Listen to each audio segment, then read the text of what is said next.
দেখো ভিউয়ার্স, আমরা এখন আসছি নতুন একটা কাজে, ফ্যাক্টরির কাজে।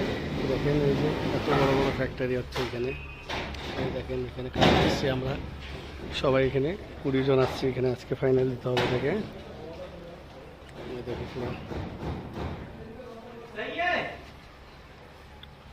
দেখেন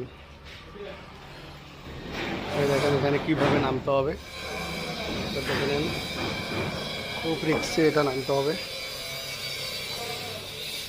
এই দেখেন অনেক কষ্টে কাজ করতে হবে এখানে।